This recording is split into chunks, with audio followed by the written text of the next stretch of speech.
Welcome into ATL Day Ones with Jarvis and Tenitra. Coming up on today's show, the Falcons wanted to add veteran presence. Kind of reminds me of something. And Double O and Bogey both had great games last night, but can they, and really the whole squad, bring that same energy tonight?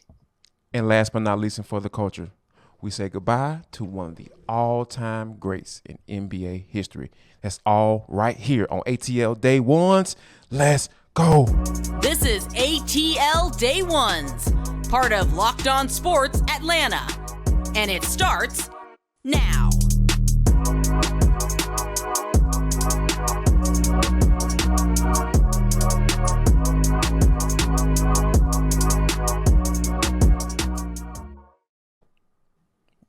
Want to start off by saying thank you for making ATL Day Ones your first listen of the day. Remember, we are free and available wherever you download your podcast. And wherever you download your podcast, make sure that you leave us a 5-star review. Really appreciate that from you in advance. Today's episode of ATL Day Ones is brought to you by FanDuel Sportsbook. Make every moment more. Visit FanDuel.com/lockedon today to get started. But T, when you think about the Atlanta Falcons adding some veteran presence, we got reports yesterday of Calais Campbell set to visit with the Falcons at some point this week. And we all know a lot of times when a player visits with the Falcons, more than likely it's going down. Well, because we got word of Mike Hughes visiting with the Falcons. Then later on, we got, he's signing a deal to put on that black and red uniform. So when I saw the news, now Calais Campbell is a guy that, he's a borderline Hall of Famer. Mm-hmm. And then it took me back to 2016 when the Falcons signed Dwight Freeney. I started getting my thoughts and my feels because Dwight Freeney was 36. Calais Campbell is 37. Dwight Freeney is a Hall of Famer in my mind. He didn't make it on his first try, but I think eventually he will get in. And Calais Campbell is a borderline Hall of Famer.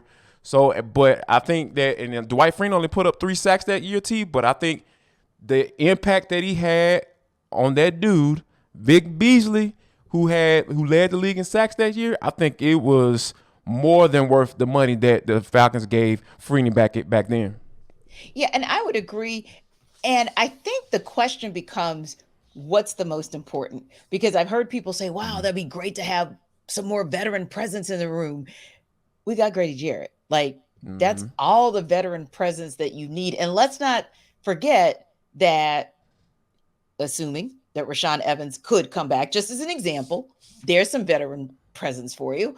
And if you think about as well, the fact that Low Carter, there's some veteran presence for you, because really once you get past the 3rd or 4th year in your career, that's veteran enough presence for you to have an impact on a younger player. What I would say is this, what's impressive to me that he turned 36 last year, Calais Campbell did, and still had 5.5 sacks. How many did the Falcons have in the 21, 22, or 22, 23 season? How many? 21? 21?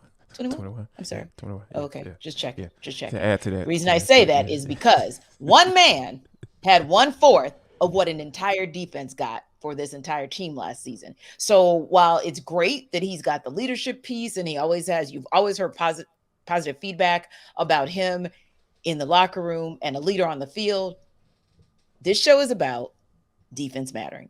This show is about affecting the quarterback, laying hands on him, or the threat of laying hands on him. So if they get Calais Campbell, that's what I'm looking at for the most part, because I do think there's enough veteran presence on a team that really doesn't have a lot of guys that are just in desperate need of guidance in the first place in that space. So yeah, that's where I am on why I would want Calais Campbell, and hopefully a visit this week leads to adding him to this team.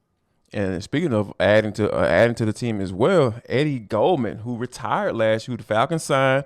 He retired last year, and he has been reinstated. So that means that deal that he agreed to last year is going to move over to this year. And I think that when you talk about a former second-round pick for the Chicago Bears, I remember him coming out. I think it was 2015 when he came out. And, he was a solid prospect. And they added him last year because they thought he could be a solid addition to this defensive line rotation. And I think that for him to come back in, And we've talked about what the possibility of Jalen Carter kind of sliding down to that 8 spot, given all of the situations that he's been dealing with, right? Sure. And you talking about signing Calais Campbell or bringing in Calais Campbell to be in there. With those two additions, does this mean that they would try to take a look at Jalen Carter, or does this mean that, what Josh, our guy Josh over at The Athletic said, that there'll be a hard pass, or they'll pass on Jalen Carter because they're adding guys that can force that pressure up the middle? And to be fair, Josh Kendall was on the morning shift today, and he did walk that back a little bit, Okay, because that wasn't necessarily anything that was sourced from the Falcons, but he also can read the tea leaves as one of the guys who covers the Falcons, one of the reporters who covers the Falcons. So we definitely still respect his thought process behind it, his rationale behind it. But for me, I still say, even with all those pieces, you're still looking for someone who's going to be a long-term answer. Yes, the Falcons have done a tremendous job with their one-year prove-it deals. I mean, we talk about it all the time. A Cordero Patterson is a good look. So that was, highly successful. Lorenzo Carter, it was solid, if you will. Yeah. So you definitely have multiple examples to point to of where 1-year guys, or even 2-year guys, as Cordero Patterson has now become, pay dividends. So that said, if Eddie Goldman doesn't retire, because that's still a possibility, you don't know what he's going to decide to do now that he's quote unquote off that IR/retired list. If he decides to play, if they get Calais Campbell and all of the other pieces that they've gotten all along this offseason come into place, okay, still look at the tenure and the age of those individuals. Those are short-term solutions. You still need a long-term solution for your pass rush. And that is still why I hear people saying, go with a, possible corner, maybe all of these interior guys. Hey, go, maybe that's an indication, or you've got a few linebackers in there where now there's a good room full of them. Oh, that's a good indication that maybe the Falcons can go and shore up the corner. I think they're good. I do think they're good at corner. I think they can wait until second or third round, or if possibly some free agent drops in their laps. You still need to get a generational.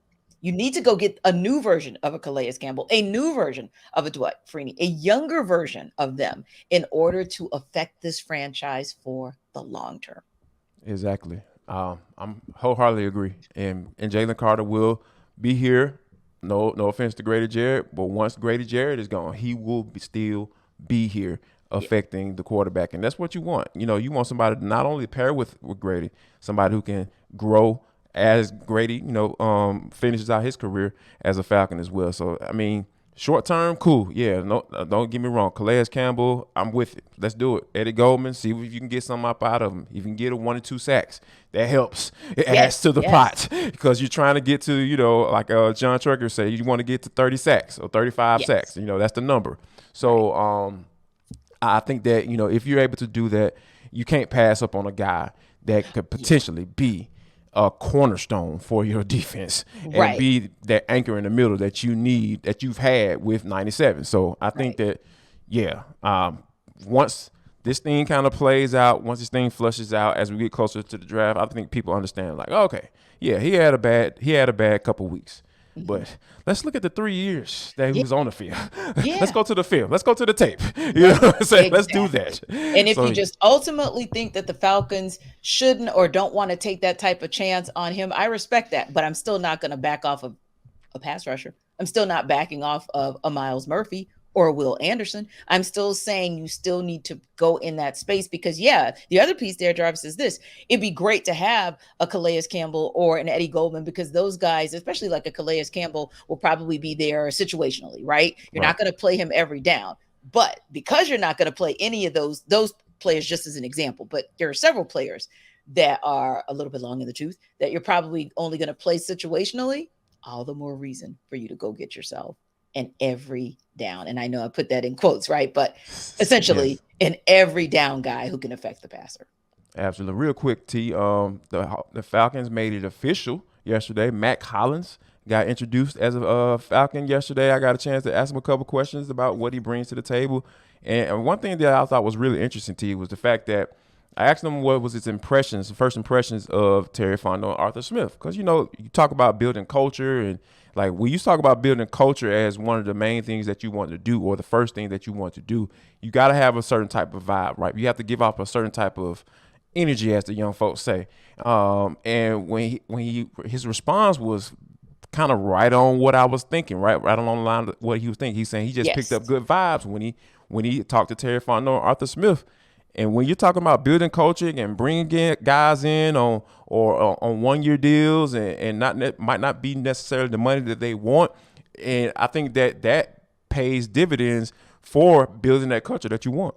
Yes, and as we said before, he is the prototypical big-bodied receiver that they like. Power forward, exactly. He's their version of a power forward. 6'4", right. 2020. Exactly. Nothing big. Right. He's like a sneaky wide receiver in the body of a tight end, which is what Arthur Smith likes. And I like it because it also gives him just a little bit more depth. And to me, it makes it feel like you don't have to have as much of a sense of urgency. You may still not have your super, super deep threat to maybe go along with the Drake London, if you will, or somebody who's kind of like that, dare I say it, a generational receiver, another one, if you will. But I think you still will be okay, because if you get Kyle Pitts to come back as Kyle Pitts 2.0, Drake London 2.0, and you get another sneaky deal, I believe you're probably going to get it in the draft more so than some free agent. But if you get that guy in the 3rd round, let's say, I think you're still going to be doing pretty darn good for your wide receiver / tight end room. Yeah, because I think this receiver group or pass catching group. Let's just call it the pass catching is starting to round out nicely, because especially with the addition of Dejounte Smith, this thing is starting to look really nice right now, and I think that the sense of urgency to add another pass catcher in the top half of their draft. It's not so much. I think you can kind of slide that down a little bit and go BPA later on in the draft. But we have to talk about this before we move on, T. Like, Michael Soroka, who's been out for 2 years, T. Yeah, he's been out for 2 years. He's had 3 surgeries, and he's had all these issues going on. He is on the mound today. Coming back, he had the hamstring issue, so he hadn't been pitching this spring training, but he will be on the mound. What are your overall thoughts just of Michael Soroka? Yeah, and I want to go personal before I go professional. Personally, I'm just super excited because everybody loves a comeback story. And that guy was on trend to be in the Cy Young conversation every single year before his body just would not let him be great. Mm-hmm. On the professional note, I believe that if he shows well today, it just reminds us again that the Braves have an embarrassment of riches in the pitching rotation. It's the theme of the show right there. Yeah. So I love it, and definitely hope that you and I are having a good conversation tomorrow about his outing today. And we hope that we're having a good conversation tomorrow about the Atlanta Hawks. Can they bounce back? Can they do something? Can y'all get right? Ant-Man, Catman, everybody gonna be there, or potentially could be there. We'll talk about that next. But first, we gotta talk about not Bet Online, FanDuel. FanDuel.com/locked-on is the #1 sportsbook in America. You guys rock with us each and every day because we are the #1 podcast in America. So why not get with the #1 sportsbook in America? Because guess what? Here's what they have for all the new customers. They got the no sweat first bet up to $1,000. That's bonus bets back if your first bet doesn't win. Just download the FanDuel Sportsbook app. It's safe, secure, and super easy to use, people. You don't have to worry about them taking all your information and all that good stuff, man. That stuff can get a little hectic. We don't want to do that. And plus, you can bet on the money line, 2-point scores, and threes drain. And they let you combine your bets for a chance at a bigger payout for a same game parlay. So guess what you need to do? Go take advantage of the no sweat first bet up to $1,000 in bonus bets when you go to FanDuel.com/locked-on. That's FanDuel.com/locked-on. Make every moment more with FanDuel, an official sports betting partner of the NBA. Now, for the most part, the Hawks made every moment count in last night's blowout win of the Pistons. It was the 4th win, so the season series sweep. First time they've done that against the Pistons since the 93-94 season. Of course, the 129-107 win also gets them back to 500, which is a good look. But there were a couple of performances, yeah, exactly, that you've been doing this dance with for 26 games. Yeah. We're at 500. We're one game above 500. We're one game below 500. So even if they win tonight, it'll be the 27th game that they've been doing the dance with that in those 3 spaces, right? But still a good look because, of course, about 10 days ago, they got it handed to them by the Timberwolves at home. So you really hope that you don't get to see that again, especially with Karl Anthony Towns coming back. But before we talk about that and preview the Pistons matchup, let's go back to last night, run it back to last night with Bogdan Bogdanovic. He was, of course, in for Dejounte Murray, out with a non-COVID illness. And just 2 things. Number one, it stood out to me as a reminder that Bogey does have starter feels to him, right? He can go right in, and whether you put him in at the 1 or the 2, he'll be just fine if you insert him into that starting lineup, as he showed last night. And one of the things I saw was this. You come back from halftime, and you're only up by 7, and then Bogey goes and hits 3 threes. You go on a 16-0 run, and that's game. That shows me how important and how critical Bogdan Bogdanovic is when he is really shooting like Bogey. And it actually goes to show you, like, okay, this is why we paid this dude to stick around. You know what I'm saying? Like, only reservation that I had about that particular signing is the fact that the health piece, right? Yes. Because, Bo has some – sorry. Yeah. Bogey has some issues, dealing with his legs and everything. And so you just hope that, he stays healthy, because once he's healthy, the dude is a sniper. Like, he can go off like at any point. And I think that run that he went on for himself, coming out of the half, like, I was like, okay, he's ready to rock. And another person that was ready to rock, T, and I've been impressed by this brother, Onyeka Okongwu. Like, I know that was your guy, but I'm gonna have to take him today because this dude was absolutely man-childing out there. Like, when you're talking about blocking shots and rebounds and just giving him the ball in the post and saying, hey, do what you will. You know what I mean? Like, not looking uncomfortable when he throws the ball. I remember when he was a rookie and they brought him in, they threw the ball to him in the post. It's almost like he didn't even know what to do with it. And I think that now, just to see the progression that he's had, and now getting ready to go into the contract year, it just amazes me that this guy has continued to get better since he walked through that door. And last night, it just came to fruition, just saying, hey, like, this is who I am. And then there was one stat that they talked about on the broadcast. It kind of made me open my eyes as well. He was like, he's in the top 15 as far as block shots. Yes. Coming off the bench. So I was like, oh, man, this is some really cool stuff to see Double O join the party with Bogey last night. Yes. And just a friendly ATL Day One's reminder to you guys. Here's something I want to share as a reminder. Onyeka Okongwu, power forward. Saddiq Bey, small forward. However, he can still play in that space a little bit at the 4. Double O, 7 points, 8 rebounds.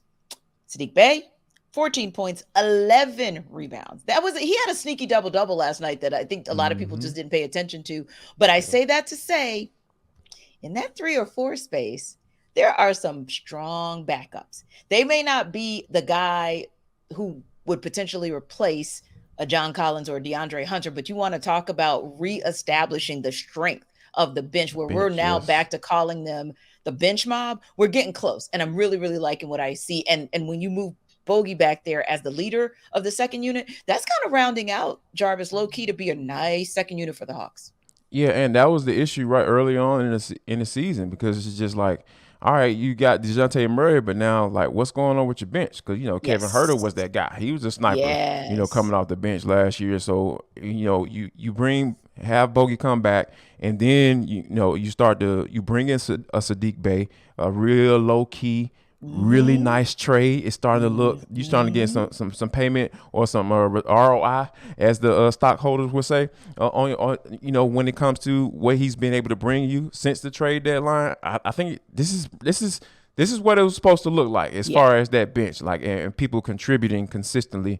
And like, and it's truly unfortunate, like we talked about yesterday with Jalen Johnson going down, because like, man, that's a great point. This is what we want to see. Like, this is the bench that we want to see. So, it's like I said, it's unfortunate that Johnson is out, but it's good to see guys like Bogey stepping up and Saddiq Bey continue to do what he's been doing ever since he touched down at State Farm Arena. Indeed. And to your point, great point about Jalen Johnson, you keep him out for a week, maybe even a week and a half, and you just kind of grind your way through these last 10 games. Then you keep him fresh, potentially for hosting a play-in game and hopefully get in a position where you got 2 tries at it to make it to an actual playoff series. Now, that said, when you think about it, other than Jalen Johnson, we're going into Minnesota pretty healthy, right?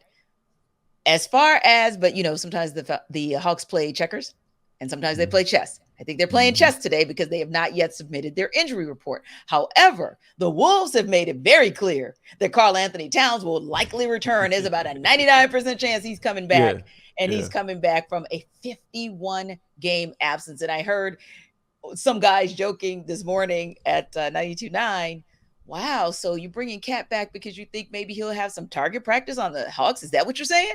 But really, but I'm like, dang, wow, okay. Usually, shots fired, but okay, that might be facts. So I really just have to ask, although we saw what we needed to see last night and what we should have seen, because you'd already beaten the Pistons 3 times this season, can the Hawks put it together, have it not get on the road and go up to Minnesota, put it together to get their 3rd win in the last 4 games, which quietly, that's pretty good because they haven't been able to do that consistently this season. And also, Jarvis, avenge a loss just about a week and a half ago when they got blown out by the Timberwolves. I mean, if so, okay, how, Sway?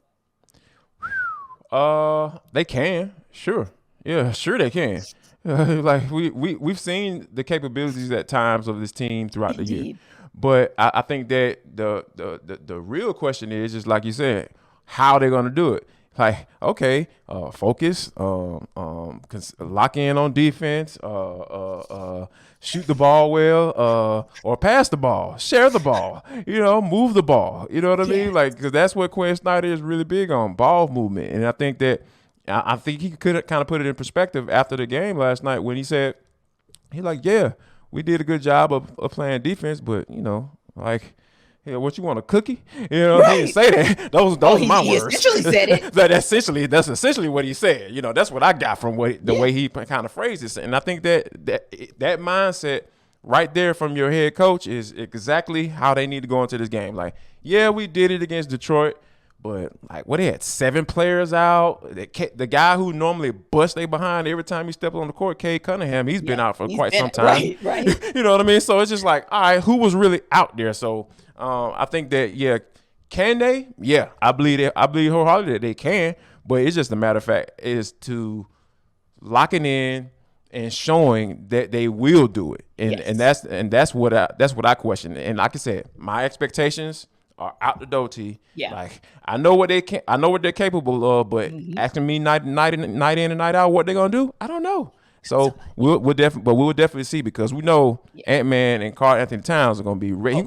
I would assume that he's gonna be on limited minutes. I think that I don't see him being that big of a factor in the game, but hey, it is the Hawks playing defense. Indeed. And you don't need to be that big of a factor. If you hit a couple outside shots, hit from the perimeter, or just bang a little in the post, then it could be a long night for the Hawks. And that might be, I don't know, a recipe for us having a different conversation tomorrow than we had today. But you can always have the same conversation if it's a conversation about Built Bar, because their March Madness bracket is here. We know you have a favorite bar or puff, because we sure do. So now it is your time to make it count. It's really simple. You go to BuiltMarchMadness.com and you can vote for your favorite. So you know which one I'll be voting for, because you hear me talking about cookie dough bar a lot. So if you want to vote for your favorite bar, then you'll be voting for that bar maybe, or another bar too. Support your team and support your favorite bar. And when you vote for your favorite bar or puff, you know how generous the folks are at Built Bar? They'll enter you into a drawing where 50 lucky Locked On listeners will get a free box of Built. But it doesn't stop there. You can actually even Be one Locked On fan that'll win a 12-month subscription to have Built's best bars or puffs delivered right to your door. So remember, you got to try it because it's the best protein bar ever, forever. Yes, indeed. And why? Because they're so good with, hey, all that protein. We told you guys before, we'll tell you again. When you were talking about 15 grams of protein, that's a lot packed into one bar. Also, we tell you about the fact that there's not a lot of fat involved in that particular snack. 130 calories, really not a lot for a good snack. And only 4 grams of sugar. And if you're somebody like me who has a sweet tooth but don't want to overdo it, this is the perfect bar for you. And of course, 100% chocolate. So I'm going to run it back to you one more time so you don't forget. Built marchmadness.com. You can go there right after you check out ATL Day Ones, and you can vote for your favorite bar or puff and pick up a box while you're there. And you can vote as many times as you want every single day in March, because March Madness goes through all of March. So enjoy your voting and enjoy your Built bar. Absolutely. Locked On Sports Atlanta family, listen up. We need your help. First of all, I want to say thank you for all the guys and ladies that have been subscribing to our YouTube channel right here on Locked On Sports Atlanta. We need you. We thank you. We thank you so much. And if you haven't done so, make sure you go do that. Really appreciate you in advance. But this is for the culture. It is the intersection between sports, entertainment, the culture, and sometimes whatever the hell we want to talk about, because that's how we get down on this show. Today is no different. When you think about some of the all-time greats, in NBA basketball history, a lot of names come up. Wilt Chamberlain, Bill Russell, and Walt Frazier, but so when I got the news of Willis Reed passing away at the age of 80, it kind of hit me a little bit, because I was starting to think about the first thing that came to mind was like Willis Reed. I didn't see him play, but the first thing that came to mind was the fact that him coming in that game and limping out onto that court and leading his team to the first championship of two, the only two in New York Knicks history. And I think that when you think about what he was able to contribute to the game, and you talk to different people that knew him or were around him, or that knew people that knew him, he was saying he was never a guy. He was never selfish. He was a guy that was all about the community and not necessarily himself. He wasn't that selfish guy. But yeah, RIP to Willis Reed. Yeah, that was just, like you said, one of the pillars of the game, one of the legends of the game gone. And not just one of the legends of the NBA, but also one of the legends of HBCU basketball, he of Grambling State University. Yes. Yeah, So we really, really appreciate taking us down memory lane as far as some of the greats from our HBCUs. And it made me kind of want to dig back into the history books, right? Because just wanted to kind of relive the moment, because you've always kind of heard of it, but I wanted to relive it. And I thought this was such an interesting jewel, because you just mentioned Walt Clyde Frazier. I promise you, I forget Walt Clyde Frazier had the game of his career in that game, right? So that's really what willed them to that Game 7 win, in part. But that has, for the most part, been overshadowed for the last 5-6 decades because of what Willis Reed did, because we really haven't seen anything. What's the closest thing that we've seen? The flu game, right? Which we now know is the poison food game. But anywho, the flu game is the closest that we can think of. Right. That could be that too. But we'll go with the poison the food game, because I'm just not going to muddy Michael Jordan's legacy. Right? Not right now. I knew it. You are, What you're not going to do on this show is do that. So back to the tribute for Willis Reed, because there's a hater on the other side of this camera. Willis Reed, we thank you for everything that you did. The legendary, guts and moxie of it. 26 minutes out there on one leg, got just 2 baskets, but it was enough to help the NBA champion Knicks at that time to get their first of 2 titles, and their 2 only titles ever in NBA history. So rest in peace, Mr. Willis Reed. Absolutely. And folks, I want to say thank you for making ATL Day Ones your first listen of the day. Remember, we are free and available wherever you download your podcast. And how about this? Got one more request for you. Go ahead and make Locked On Sports Today your second listen of the day. It's free on YouTube and wherever you download your podcast. And last but not least, before we get out of here, people, I ask you that's each and every day, and especially to, if you know anybody that's part of the Willis Reed family, make sure that you share love, show love, and most importantly, spread love.